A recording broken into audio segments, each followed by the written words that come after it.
Hello viewers, আসসালামু আলাইকুম। এখন থেকে আপনার হাতে থাকা স্মার্টফোন দিয়েই আপনার মোবাইল নাম্বারটা গোপন রেখে আপনি অন্য কাউকে ফোন দিতে পারেন। আচ্ছা, আমি মানেটা একটু ক্লিয়ার করে দিচ্ছি। আপনার একটা মোবাইল নাম্বার আছে, সে যে ব্র্যান্ডেরই হোক না কেন, আপনি আপনার মোবাইল দিয়ে আপনার কোনো ফ্রেন্ড বা আদার্স কাউকে আপনি ফোন দিচ্ছেন, কিন্তু সে আপনার নাম্বারটা দেখতে পারবে না। সে দেখতে পারবে একটা আননোন নাম্বার, সেটা বিদেশি নাম্বারও হতে পারে বা যে কোনো ওয়েতে হতে পারে। আর এই প্রসেসটা কোনো ইলিগাল প্রসেস না, একদম লিগাল। বিটিসিএল এর একদম লিগাল একটা প্রসেস, বিটিসিএল দ্বারা এই প্রসেসটা নিয়ন্ত্রিত হয়। তো এই প্রসেসটা খুবই একটা সিম্পল প্রসেস, খুব জটিলতা না। আপনাদের আইডেন্টি ভেরিফাই করে আপনারা এই কাজটা করতে পারেন। তো চলুন আমরা দেখে নিই কিভাবে এই কাজটা করা যায়।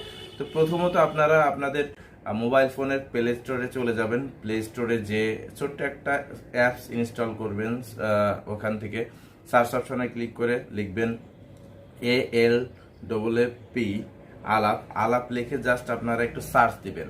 সার্চ দেওয়ার পরে আপনাদের যে সফটওয়্যারটা আসবে, এই সফটওয়্যারটাকে জাস্ট আপনারা একটা ইনস্টল করবেন। ইনস্টল হওয়ার প্রসেস আমাদের ইনস্টল কমপ্লিট হয়ে গেছে। এখন জাস্ট আমরা এটা ওপেন করব।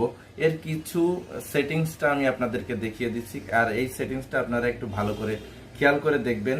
তারপরে আপনারা জাস্ট কন্টিনিউ করবেন। ও আচ্ছা, এখানে দেখেন একটা দিছে, প্যাটার্ন দিছে যে আপনার মোবাইল নাম্বারটা, মানে এটা সেটিং করার পর আপনি এটা থেকে কাউরে ফোন করতে হলে যে কোন নাম্বার আসবে, এরকম একটা নাম্বার আসবে, মানে +8809XX এরকমের আছে। যাই হোক, আরেকটা আপনাদেরকে কথা বলে দিই যে এই নাম্বারটা দিয়ে আপনারা পেইডভাবে কথা বলতে পারবেন। আচ্ছা, আপনি যেমন আপনার মোবাইলে বিলটা পড়েন না, এর আগে আমি আপনাদেরকে এমনই একটা ভিডিও করে দিছিলাম যে সেই ভিডিওটা আপনি কথা বললে অন্য কেউ অনেক সিস্টেম করে আপনাদেরকে কথা বলা হতো।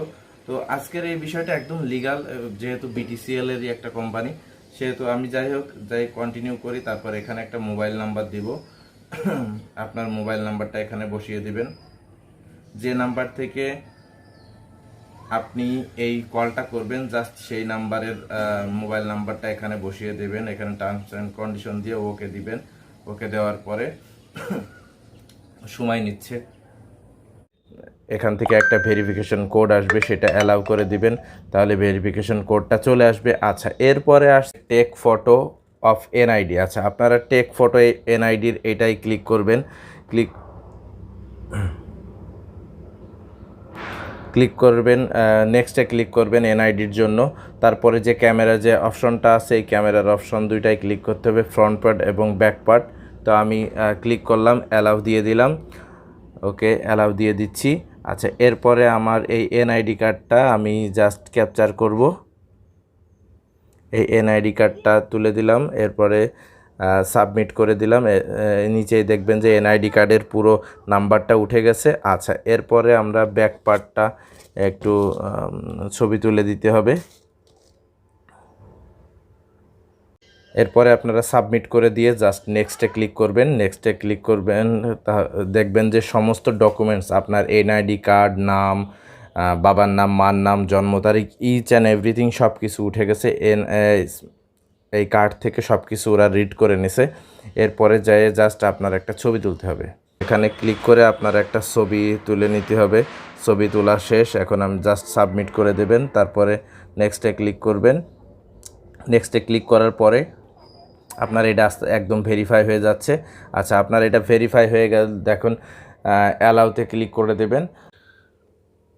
এখন দেখেন যে আমার অ্যাকাউন্ট ক্রিয়েট করা অলরেডি শেষ। আমার এখানে একটা ভার্চুয়াল নাম্বার অলরেডি দেওয়া হয়ে গেছে। আচ্ছা, এরপরে জাস্ট আমি উপরে এখান থেকে একটু মেনু বারে যাব। তো মেনু বারে যাওয়ার পরে আমি যে রিচার্জ যে অপশনটা আছে, কারণ আমার এটা দিয়ে তো ফোন করতে হবে, তো ফোন করতে হলে আমার অবশ্যই টাকার প্রয়োজন। তো আমি কিভাবে এই টাকাটা নিব? আচ্ছা, এই রিসার্চ অপশানে আমরা ক্লিক করলাম। এখন দেখেন এখানে ভিসা কার্ড বা মাস্টার কার্ড, নগদ, বিকাশ, এখান থেকে রিচার্জ করা যাবে। তো আমি অ্যাজ ইউজুয়াল বিকাশে ক্লিক করলাম। বিকাশে ক্লিক করার পরে আমি 10 টাকা রিচার্জ করলাম। তো 10 টাকা রিচার্জ করে আমি জাস্ট সেভ অ্যান্ড কন্টিনিউ দিলাম। আমার এটা আসছে। আচ্ছা, এইবার আমার বিকাশের যে নাম্বারটা আছে সেটা এখানে দিতে হবে।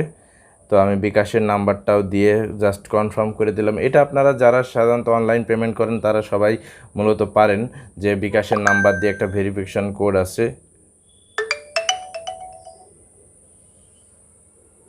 বিকাশের যে ভেরিফিকেশন কোড আসে সেইটাকে জাস্ট সেন্ড করে দিলেই আপনার এইটা মানে এটা পেমেন্ট ক্যাটাগরিতে হয় যে আপনার ওখানে একটা রিচার্জ হয়ে যাচ্ছে।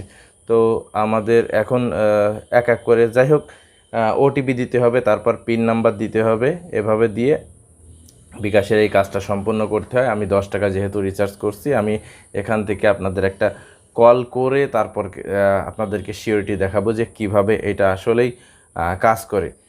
এটা একদম লিগ্যাল প্রসেস, প্রথম থেকে যেটা বলছি যে একদম লিগ্যাল প্রসেস। আমার 10 টাকা অলরেডি পেমেন্ট হয়ে গেছে। তো আমি এখান থেকে আবার একটু ব্যাকে গেলাম, বিকাশ থেকে ব্যাকে গেলাম, আমার যেহেতু রিচার্জ হয়ে গেছে। আচ্ছা, এখন আমি একটা নাম্বারের জাস্ট ডায়াল করে আমি আপনাদেরকে দেখাবো যে কিভাবে এইটা করতে হয়। তো আমি ডায়াল প্যাডে যে আমি আমার এই নাম্বারটাই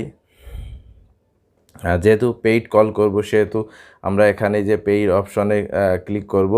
তো পেইড অপশন আমরা ক্লিক করলাম, ওকে আমরা অ্যালো পারমিট দিয়ে দিলাম, কারণ প্রথম অবস্থায় সবগুলোতে পারমিট দিতে হয়। আমি আমার এই ফোনটাই কল দিয়েছি, তো আপনারা দেখতে পারবেন যে আমি এই ফোনটাই কল দিয়েছি। দেখেন আমার এই ফোনটাই একটা কল আসছে এবং এইটা একটা ভার্চুয়াল নাম্বারের কল আসছে।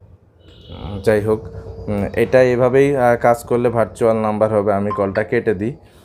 তো আশা করি আপনারা বুঝছেন যে কিভাবে আমার ভিডিওটা করতে হয়তো একটু প্রবলেম হতে পারে, আপনারা একটু কষ্ট করে বুঝে নেবেন, কিন্তু এটা একটা দারুণ সিস্টেম। কারণ আপনার প্রতিটা কলে আপনার অপারেটর ঠিক যেমনভাবে কাটে 1 টাকা বা 1.5 টাকা বা 8 আনা, ঠিক এইটাও আপনার ওইভাবেই প্রতিটা রেন্ট কাটবে।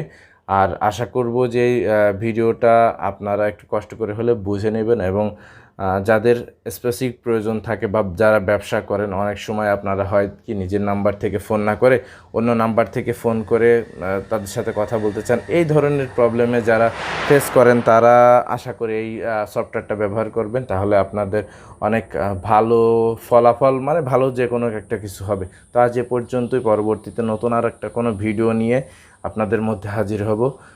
ততটা সময় পর্যন্ত আপনারা ভালো থাকবেন। ও আচ্ছা, চলে যাওয়ার আগে একটা কথা বলি, আমার ভিডিও করতে গেলে যেহেতু আমি নতুন আপনাদের কাছে, কিছুদিন যাবত আপনাদের সাথে দেখা হচ্ছে, তো কখনো যদি কোনো ভুল হয়ে থাকে, ভিডিও এডিট করায় ভুল হয়ে থাকে বা আপনাদের বোঝায় কোনো প্রবলেম হয়ে থাকে, প্লিজ দয়া করে আমাকে একটা কমেন্টস করে দেবেন, আমি আপনাদেরকে অ্যান্সার দিয়ে দেব। আর যে ভিডিওটা করব সেই ভিডিওটার যদি আপনাদের কারোর জানা থাকে, দয়া করে সেই ভিডিওটা স্কিপ করে যাবেন। আল্লাহ হাফেজ।